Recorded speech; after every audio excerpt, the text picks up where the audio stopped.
Deebo Samuel has a brand new, shining contract. What does that do to the rest of the core and the future of the position for the 49ers?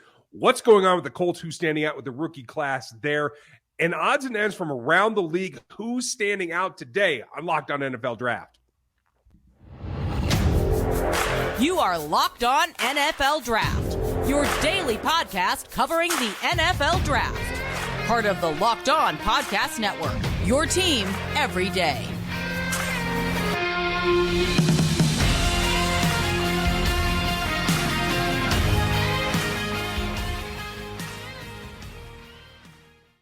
Welcome to another episode of the Locked On NFL Draft Show. I am your host, former NFL and AFL defensive back, Eric Crocker. And of course, as always, I'm joined by my co-host, Ryan Tracy. He is at Ryan Tracy NFL on Twitter. I am at Eric_Crocker on Twitter. We want to thank you for making us your first listen.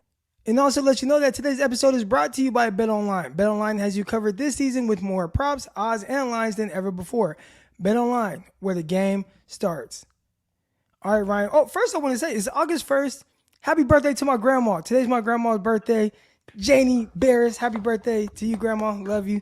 But let's talk about it, man. Deebo Samuel, San Francisco 49er, standout receiver. He wanted to be traded. A lot of people thought that he would be traded come draft time. The offers weren't good enough. The 49ers held on to him. And he is no longer disgruntled because he is a paid man. But a couple of things surrounding Deebo Samuel, all right, outside of just the contract negotiations and things like that. But one, what does this mean for Danny Gray? But also, teams are starting to look for the next Deebo Samuel. And we heard a lot of that over the last two draft classes. Previously, it was a guy like Laviska Shenault. You know, could he be that guy? In this year's draft class, I believe it's like Velus Jones and, Wan'Dale Robinson. And a lot of people looking for that next guy who can be, I guess, an elite. I don't want to call him a gadget guy, but just an elite weapon. Right. All They're over even the field. starting to ask that question about Sky Moore in Kansas City. Like, what else can we do? How can we get him the ball in some other way that nobody's expecting? Right. So what does that look like for him? Because essentially Deebo Samuel, and people don't look at it this way, but we saw not the straight backfield I formation type stuff that the 49ers did with him. I don't even think they wanted to do that, but they did it. But Tyreek Hill was kind of, I don't want to say the original Deebo. I think a lot of people say like Percy Harvin. You saw him do a lot of those things. But Tyreek Hill is someone that the Kansas City Chiefs, they just work to get the ball in his hands. I think a lot of people see the big plays, the explosive plays down the field, and they almost forget that, hey, man, there were a lot of shovel passes. There were a lot of jet sweeps, a lot of screens, just getting the ball in Tyreek Hill's hands in space. So can potentially Sky Moore have that type of work in the Chiefs offense right now? I think he definitely can, because they've already started working on the jet stuff, the screen stuff. The question is going to be, are they going to hand it off to him? Or are they going to do those little inside pitch passes, those kind of things? I think it's all on the table. Andy Reid went out of his way to mention that, Sky's built like a running back below the waist and a receiver above the waist. He's got huge hands. They're really comfortable with his catch ability, like looking it in, making sure he secures the ball, like all the things that you question the details sometimes with rookies, that they're going to make that transition. They seem very comfortable with that. So I could see them going to that. They're already using Mecole Hardman as the deep threat that he is, but also a little bit of a wildcat kind of quarterback in there for Mecole Hardman. So that opens up that spot for Sky to get some of those touches on the handoffs. Nice. And you're talking about touches and Deebo Samuel signing his usage. What does this mean for Danny Gray? Danny Gray, rookie receiver for the San Francisco 49ers. They drafted him third round out of SMU, speedster, guy who ran a 4.33. But 49ers don't just have Deebo Samuel. They also have Brandon Ayuk. They also have Jawan Jennings. They also have Ray McLeod, who they signed from the Pittsburgh Steelers. And now Danny Gray, where does he fit in? So with a guy that has that type of speed, do you just think it's as simple as, hey, we're going to try to stretch the field. We have a quarterback. He has a big arm. He's pushing the ball down the field so far in training camp. We want to get this fast guy to really help stretch the field and utilize this quarterback's big arm. Yeah, I think it's about building that chemistry to see whether Trey Lance can take advantage of it or not. And we talked about the Niners last week about how the quarterback situation was. Well, now from a team building standpoint, the wide receiver position becomes interesting. What is it, 23 per year on average, right, for Deebo? So 24.5, I believe. Oh, Well, sorry. if you don't include it's an extension. So this upcoming season, he's not going to make all that much. But after that, right, when the extension actually kicks in, over those 3 years, it's an average of 24.5. Well, that's the interesting part from team building standpoint. You have, like you said, Juwan Jennings Or my in there, bad, Keyshawn Johnson's in there. up to 24.5. So maybe that's where the difference was. It could be up to that much. But go ahead. Sorry about that. Still, just the positional spend at that point with him under, and you got to expect that Ayuk is somebody that they're going to be interested in bringing back, at least from my outside standpoint, it seems like it. So what does that say for the position? Danny Gray's in the perfect spot because he can push for this roster. I like Keyshawn Johnson too. I think he still has some upside. But this is a position that in the future for the next few years is going to have to stay young. So that means more draft picks for the Niners at the position, in my opinion, as they try to kind of balance so they're not overspending at this position versus everything else that they have to do on the roster. Right. And when you look around the league, do you see anyone else that can potentially be utilized in that kind of Deebo Samuel role, which I still kind of struggle to know exactly what that means. I just feel like 49ers, like any good receiver, you look to get the ball in the guy's hands, any way possible so that he can be productive. And but do you see guys around the league where you might see them take more snaps in the backfield and do those type of things? Yeah, I mean, like you said, are they going to figure out what's Doug Peterson going to do with Shenault? I know everybody wants to say Treylon Burks. Let's let Treylon become a receiver before we start putting the other stuff on his plate. He's getting some comments from camp. Maybe he gets into that because I think there is that natural affinity to kind of make that comparison, or you see similar things. I think it comes down to escapability and change of direction ability when it comes to comparing to Deebo or Tyreek. I really like that comparison you made. I don't know that I see that right now from a number of other players. There's very few, honestly. Yeah. So it is more about scheme and actually mapping out better play design rather than getting him in a position where he can get to the edge and see what he does.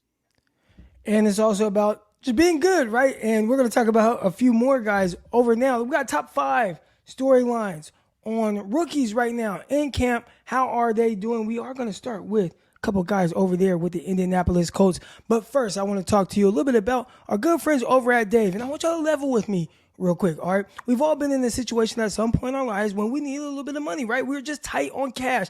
And maybe you couldn't even afford a few gallons of gas, or, you want to put money in your tank and, you have a date and you want to get a gift and all this good stuff. But, man, my pockets are tight. I don't have the money. Well, that's where Dave can help. Or if you are living paycheck to paycheck and struggling to make ends meet, it can be very stressful, especially when unexpected expenses come up. Now, Dave can help you get out of that pinch when you really need it. Hindsight is 20/20, and you can't change the past. But what would you do if you can get a little bit of help from your future self? Maybe you'd ask to borrow a little cash. And now, with Dave, you can. Dave is a banking app that can help you get up to $500 instantly with extra cash. That's more money to fill your tank, buy a wedding gift, or even just catch up on bills. You can finally tackle those expenses that have been stressing you out without any hangups. There's no interest, there's no credit check needed, and millions of people have already downloaded the app, Dave, and they got their financial relief that they needed just to get through a hard time. So if you're in the pinch and you need some extra help, download Dave and think of it as a helping hand from the future you. All right, download the Dave app right now from your app store. That's DAVE. Sign up with extra cash account and get up to $500 instantly. For terms and conditions, go to dave.com/legal. Instant transfer fees apply. Banking provided by Evolve, member of the FDIC. Your future you will thank you. All right, guys, we want to thank you for making Locked On NFL Draft your first listen of the day. And for your second listen of the day, third listen of the day, heck, got all kinds of shows across this platform here. But we're going to keep it rolling now. We want to talk a little bit about the rookies over there with the Colts and what they're doing. And they're kind of making some noise here.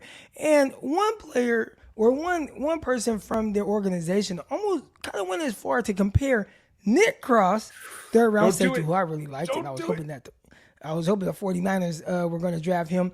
But Nick Cross, they went as far to mention him in the same sentence as Bob Sanders. Here's what Jim Irsay had to say. Cross, whom owner Jim Irsay compared to Bob Sanders, yeah, he did, has looked like a day one starter from the very beginning. All right, so that's a lot of high praise for Nick Cross, a guy who is very physically gifted, gifted.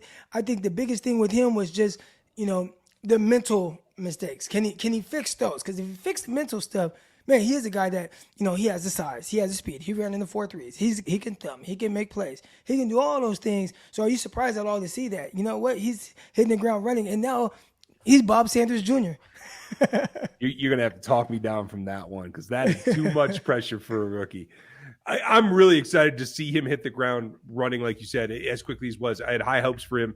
I believe he was my number 3 safety overall in that class. So, I expected him to get there this early. That is a bit of a surprise, maybe quicker than I expected. But to throw out Sanders now, I mean, I know. Let's just say Jim Irsay isn't allergic to saying big things or making a lot of noise, right? So good for him. But I'll wait till I see it on the field on game day before I start calling Bob Sanders into account here.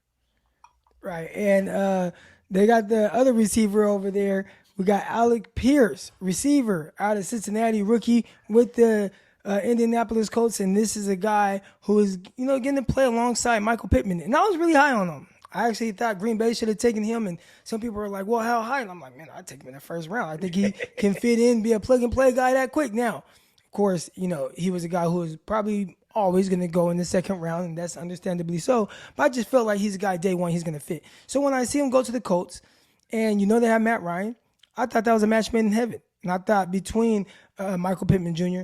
and Alec Pierce, I thought that was going to be something that was really good for both of those guys there. And so far, so good. You're hearing him going up against Stephon Gilmore. He had a quote here from Gilmore. He has great talent.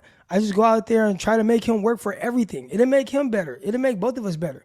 Right? So you got the best corner on your team, and he's challenging this rookie receiver every step of the way. That's something that's going to really help him improve his game. And, you can see that. You see him going up, the one-on-ones. We're seeing all that go out, and everybody's saying, man, high praise right now for Alec Pierce. Alec Pierce and Paris Campbell both flashing early in camp right now. So thoughts on Alec Pierce and kind of where he's headed. And do you think this is a guy who is going to be a day one starter for the Indianapolis Colts? Yes. I have thought that since the day they took him, because I'll tell you this.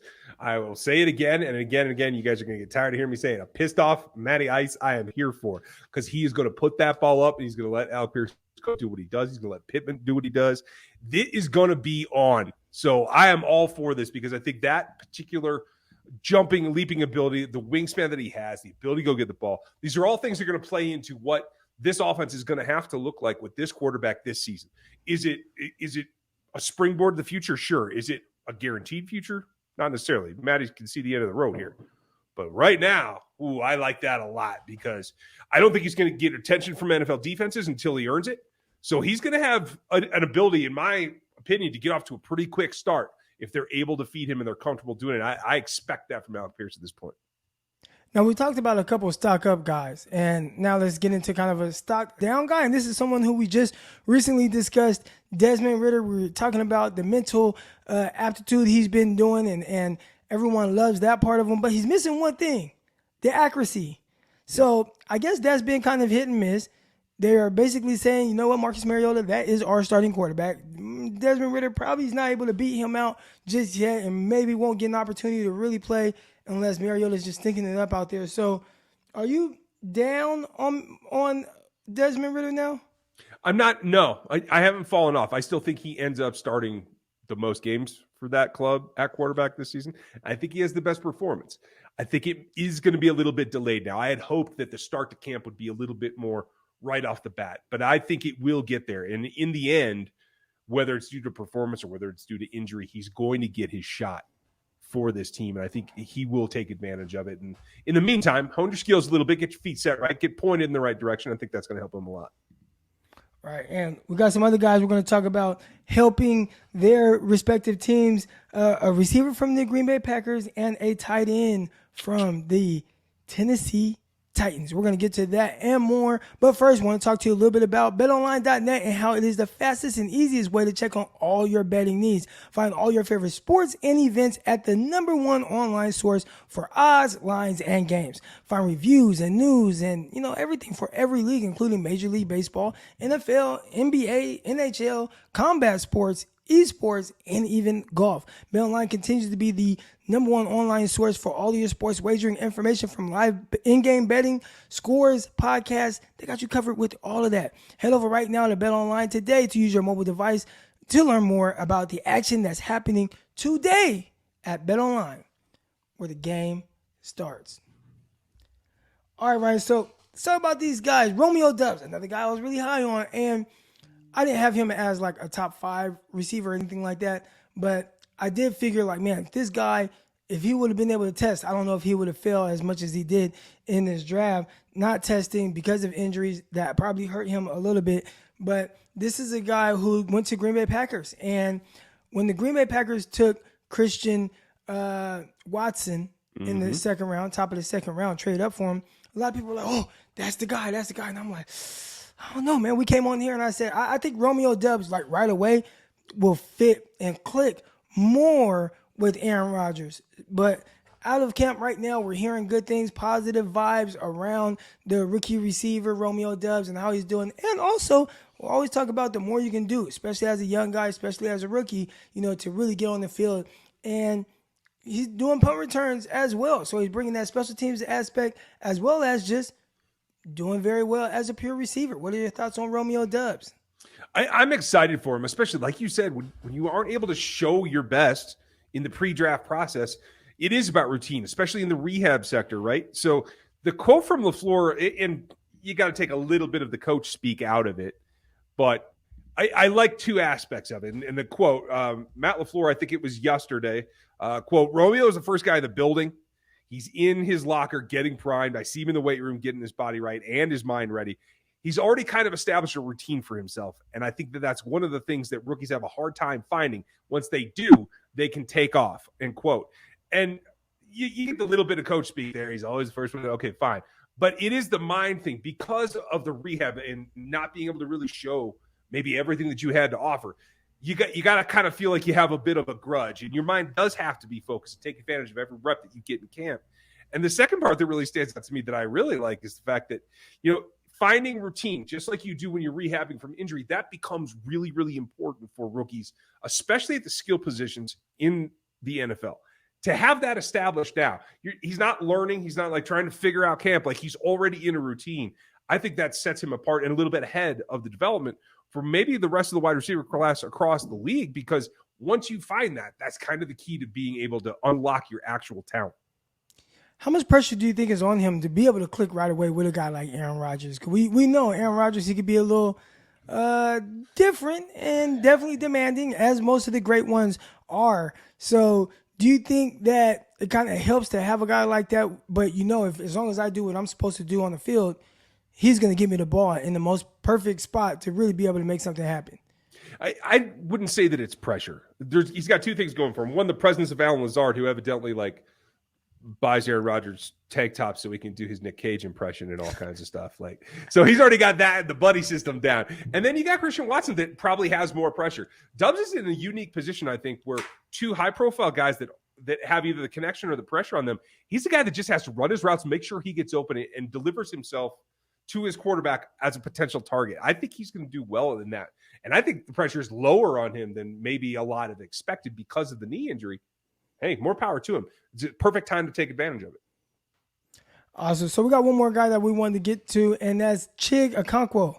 So big, speedy tight end out of Maryland, playing for the Tennessee Titans now. And what are you hearing about him out of training camp? It's nice to hear that your quarterback's talking you up, right? Like there's a lot of reverse psychology going on in the league right now.